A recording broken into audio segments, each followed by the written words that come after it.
United States of America and to the republic for which it stands, one nation, under God, indivisible, with liberty and justice for all. Thank you. Roll call, all members are present. Adoption of the agenda, Tuesday, August 26, 2025. Do I have a motion? I'll make a motion. Ross, any discussion on the agenda? With any things you want to add to the agenda, or do you have more? They're under personnel. Yeah. There is no other discussion. All those in favor signify by saying aye. The motion carries 5-0. No communications from the public. New business. First up is our permission to publicly advertise the budget. And in your packets, you've been given the Form 3s for our budget. We'll run through them real quick just as a matter of record. The public hearing for the budget will be Tuesday, September 9th during the regular scheduled board meeting, 6:30 p.m. right here. We'll then adopt it at the regular meeting in October on the 14th at 6:30. We have a little bit fewer accounts than we normally do because of some consolidation that's taken place. So we'll start with the rainy day. The rainy day has no tax levy associated with it. That is money that's been transferred from either education or operations funds over the years. We're asking for a budget of $450,000. All that means is that is the amount of money that is liquid and we could access right away. If we went over that, we'd have to come back to the board to allocate more funds. So there's no tax implication there. The next budget you have is for the debt services, and this is a big one. This is where the pension bond has fallen off, so now we're only looking at bond issues and the school's actual debt. And we are looking to advertise for only what we need, and you'll notice that. So we've got a cash balance of $800,000. And then at the end of the month, or at the end of the year, we're estimating 500. We're not supposed to carry big balances over in that. Debt service is just supposed to maintain what we need to pay the debt. So that's why you don't see a lot of cushion or padding within that debt service fund. Okay, that is a tax-driven account, and it is a protected tax, which means that it has to get paid before we get any money for operations or anything like that. That proposed rate for 2026 is 0.6703. And I'll go over all that at the end as a little comparison. Up next is the operations budget. And for that budget, we're asking for 4.9, but we will not get that. We always ask for more than we know we're going to get. The property tax levy is 3.9. And the one thing I would highlight for all of you is line 12, property tax cap impact. This year, 2025, it was 500 and some change, 500,000 and some change. The next year's budget is going to see a $783,000 impact. That is circuit breaker losses. We will not collect that money. So the budget will be adjusted by the state automatically. We will probably get in closer to 2.9 million. Okay. And for that operations account, we're asking for 0.9176 proposed tax rate. Once again, we'll go over that here in a minute. Up next is the education account. Once again, this is all driven by students. This is ADM. Right now, we have approximately 1,332 students enrolled, but that's not 1,332 whole students. Some of those are part-time. Some of them come from other schools to do our building trades or our CTE classes. So that 1332 is just a number on Harmony. What percent do we get from the part-time? It varies. It depends on how long they're here. So if they're a 3/7 stay, then we get 3/7 of that money. CTE students, we also get a little bit of money back for the courses based on high need and high wage jobs, things like that. And then, of course, any virtual students, we get 85% of it. So it's not a great look at it. It's an approximation on where we are. Count day is October 1st. So that's when we'll actually know what we're going to get credit for from the state. Okay. Are the 2 count days again this year too? 2 count days, October 1st and February 2nd, maybe. It's somewhere in that range. Yes. Mm-hmm. and they will readjust our disbursement based on count. So if we go up, we'll get more money. If we go down, they'll allocate us less funds. We asked for a $12 million budget this year. That's up, I think, $250,000 from last year. So those are the three budgets that we're proposing. The best way to look at this is the comparison sheet that I provided for all of you. The 25 to 26 budget. One quick question. Yes, sir. The education budget, what's the school transfers? Which line is that? 7C. So that is the transfer that we make from education fund to operations fund. So it's that cash, and that's half of it because we would make that this semester and then next. Right. Yep. So on the spreadsheet, it's a comparison from last year's to this year's, and you can see rainy day, we've done exactly the same. We haven't really tapped the rainy day fund. Debt service in 2025, we had $2,684,000. In 26, we'll have 2.911 million. But you can see the levy was 0.62. Last year, it'll be 0.67. So that is just for debt service. School pension is gone. We'll make the last payment, and then the school pension debt is off our books, which is a good thing for us. So then we have our school pension fully funded. Correct. You're on that. It's paid off, yes. Under education, you can see we asked for 11.75 million. Last year, we're going up to 12. Once again, that's ADM, so it'll be based on our students. In operations, we asked for 4.8 in 25. We've asked for 4.9 this year, but you can see that the tax rate to generate that is actually down due to the assessed value being up a little bit. So when you compare our proposed tax rate from 25, which was $1.65 basically, we are now asking for $1.59 rounded. So we've decreased our ask for our proposed tax rate for the 26 school year. Not only that, once the state comes in, they're going to cut our budgets due to the property tax caps. So last year's official tax rate was 0.9974, even though we asked for 1.6. So we can assume that it's going to be something very comparable to that going forward. And I think that should make the taxpayers very happy with this, tight as we run this budget. So, any questions? I know that's a lot, sorry. Depends on what happens with assessment. It does. Whether dropping our tax rate is going to be flat. Sure.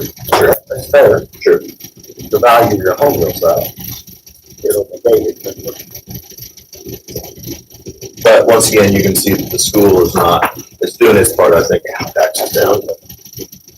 So nothing's really surprising or alarming right now. It's what we already knew about the property tax. We didn't know exactly how much the circuit breakers were gonna hit us. You had an idea. I had an idea, it was pretty close. So that's something that we can account for. It's still less than what it was when I first got here. We were losing over $1 million when I first arrived here, so. But it's going to keep going up over the next 2 years also. The circuit breakers are gonna be more impactful next year and the year after. So. And the only thing that helps that is AB. So if they keep going after, we have enough money in rainy day. Or it would exhaust rainy day sooner than later, so it just means that we'll tighten our belts and the buses will run a little bit longer. And fortunately, with this bond refinancing, we can use that to take care of some of the needed things around the buildings, whereas operations fund would be used to take care of that. So if we had carpeting at William Tell, for example, we could use operations for that, or we could use the bond refi and leave the operations funds alone. So the refi is coming at a good time to help offset some of these circuit breaker losses that we're seeing.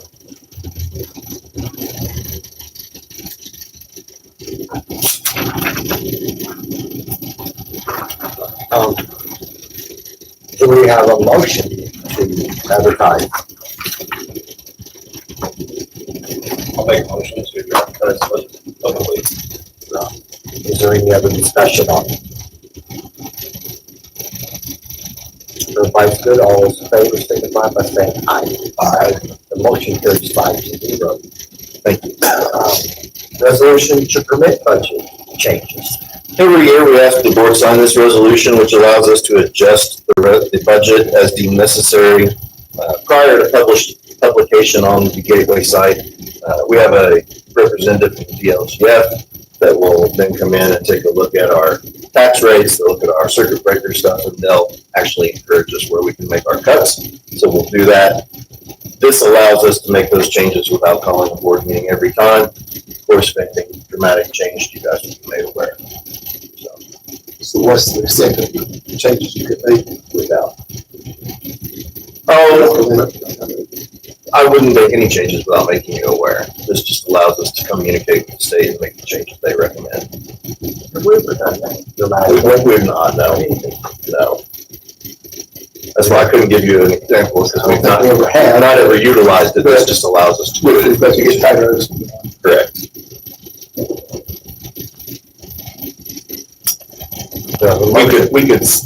We could change the capital projects plan, for example, and say, take a big project off if we didn't think we were gonna be able to generate enough money. And that would be able to change the tax rates. Or the bus replacement plan right now. We've lost a bus. Yeah, we've got, right now, our bus replacement plans, called to replace 2 buses. We could cancel that. And that would change how the money gets allocated. So right now, we're planning on going forward with what we've got, so.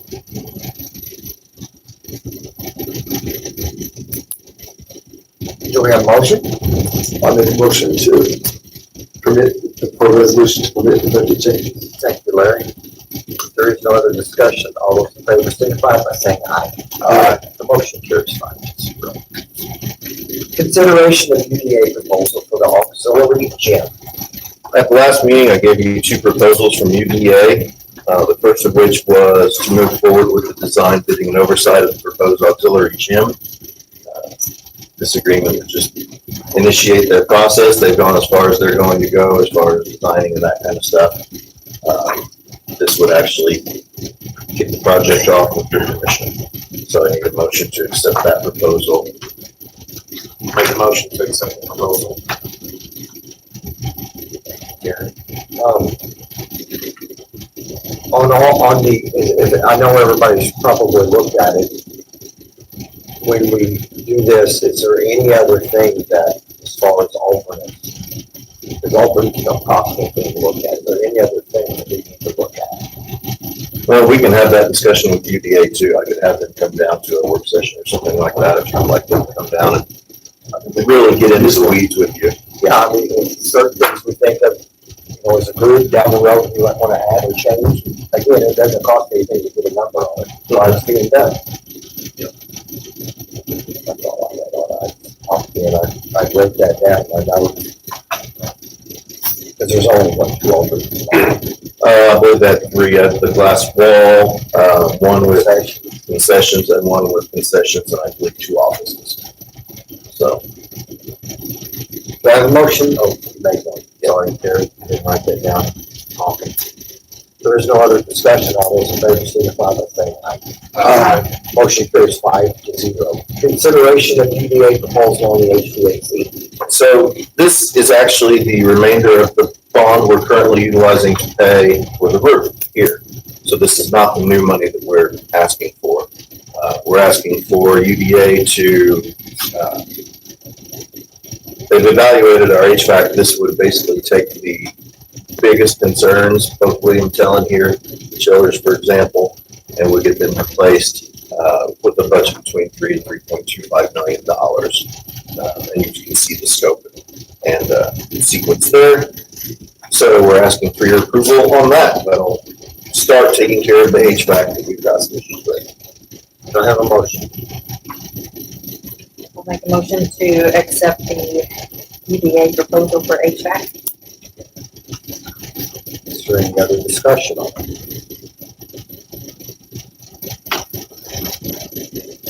If there is none, all those in favor signify by saying aye. Aye. Motion carries 5. Staffing. Mr. Lyons is recommending Chloe Carmen as an assistant volleyball coach retroactive to August the 13th. That was just an omission from the last board meeting. Miss Laura Hollenden has resigned her teaching position effective August the 22nd. So I'm asking that you accept that resignation. Mrs. Osborne immediately got to interviewing and is happy to recommend Dakota Henderson, whose information you have there in front of you. Ms. Henderson is currently teaching fifth grade at another school district. So we've got her doing a background check for us, but she's a teacher right now. So we would ask for your permission to hire her. And then a last second voluntary transfer from on target supervisor to program assistant in Brittany Litherland. So we would ask for your approval on those folks tonight. We would make more money, but especially switching position where she. And it's a little bit longer during the day too. On target is more of an evening for a few hours. The program assistants are during the day for 5.5. So, alumni, but I didn't see that on her. She graduated. I don't remember the name. I remember seeing she graduated from USI. I saw seeing where she went to high school.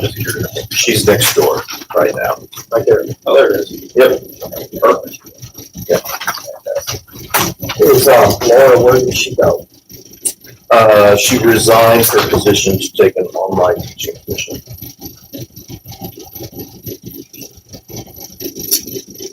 You said you're just about to put the record of this about what we got last. John missed it.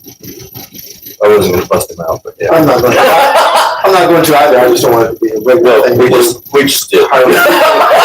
Who, have always been on the job, but. It was just an omission at the last board, meeting, that's all. Yeah, but employees also are totally graduate. And on staff, so, I yeah, think she'll do a good job. yeah. You have a recommendation for it, Larry? I think John's doing a good job. I'm just saying. Oh, okay. I just like to be informed of things ahead. Sure. Do I have a motion? I make a motion, we set all the staffing together. Thank you, Larry. Is there any other discussion? There is none. All those in favor of the recommendation, signify by saying aye. Aye. Motion carries 5-0. Meeting is adjourned. Thank you very much.